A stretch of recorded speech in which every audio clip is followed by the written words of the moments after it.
Hey guys, it's Luke Garrett here. I am the 3x3 one-handed world record average holder, and MoYu asked me to give you guys some tips on how to solve 3x3 one-handed well. So yeah, let's just get into it now.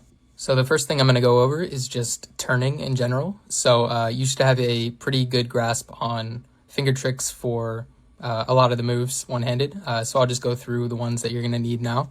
So R with your pinky like this, and then R prime. Also with your pinky, like that.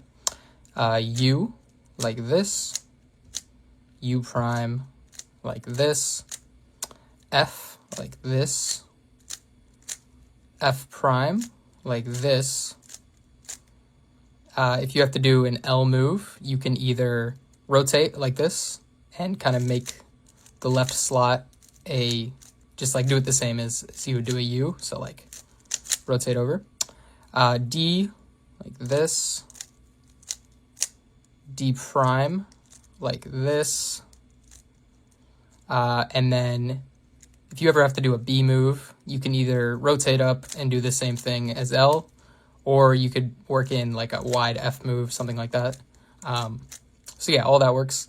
Wide moves that you'll need to know, wide R is good, so I use this finger here, and then when I need to do it the other way, like that. So yeah, that's pretty much all the finger tricks that you need to know.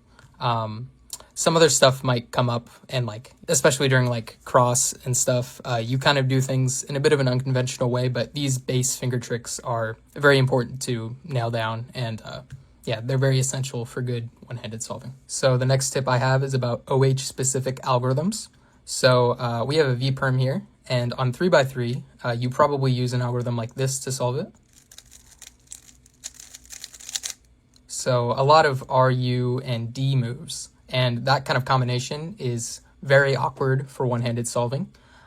So you can learn a specific algorithm just for one-handed solving, and it makes V-perm a much better case. So for one-handed solving, you use a different algorithm that goes like this.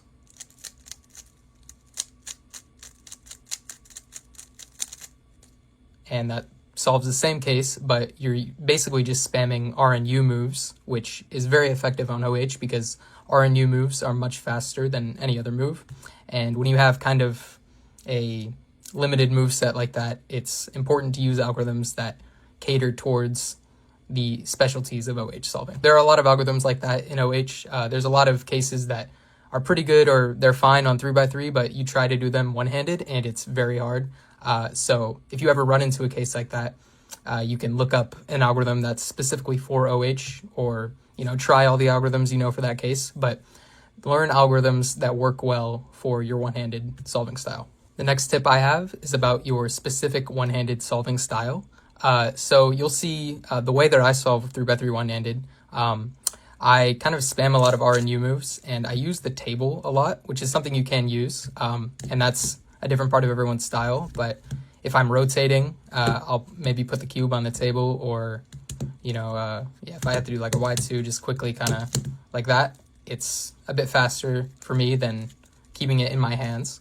But you'll see some people who they don't use the table at all when they do one-handed. You'll see people who use it maybe very occasionally. You'll even see like ruse solvers who keep it on the table pretty much the whole time, or at least near the end of their solve. But I think finding what works for you is very important because everybody's solving style will be a lot different. So if you think, okay, maybe I use the table here, that helps me. If you think keeping the cube not on the table at all works the best for me, then go ahead and do that. Just see what works the best for you and what gives you the fastest time, because everybody will be a little bit different. So another tip I have is to learn a lot of algorithms.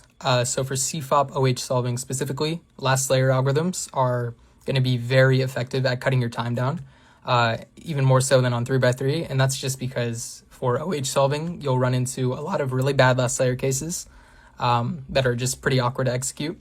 So here's an example I have here. So if you were to just do normal OLL PLL, you get an E-perm, and E-perm is pretty awful for OH solving specifically. No matter the algorithm you do, it's pretty bad.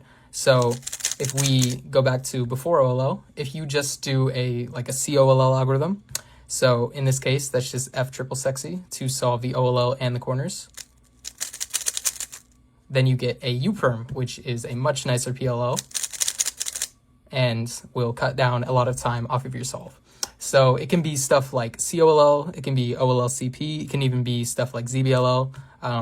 Will save a lot of time. The last tip that I have for you about one-handed solving is to do creative solutions. So this is something that I'll do more than I do on 3x3, and that's because you have a bit more time to think with one-handed solving. So since you're only using one hand, you're turning a bit slower, which means you have more time to look ahead, and that gives you more options, in my opinion, to be creative.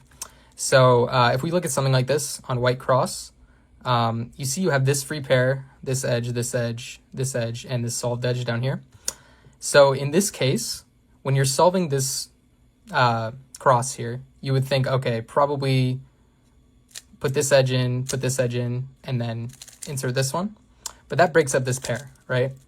And before inserting this edge, something that I'll do in OH a lot is just insert this last pair.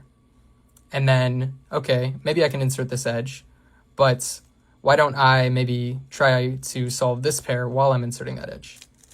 So kind of set that up, put it in the back, and then cancel into solving this edge. So stuff like that is, you're a lot more free to do stuff like that. You know, you could do that on 3x3 too, but oftentimes I would probably make mistakes more because I'm turning much faster, especially if I'm doing it kind of on the fly and I didn't try to plan it. So for OH solving, creative solutions like that can be very effective. All right, so that's all the tips I have for you now. I hope you can use these tips to improve your one-handed solving, and I hope you have a good time doing so. So thanks for watching. Bye.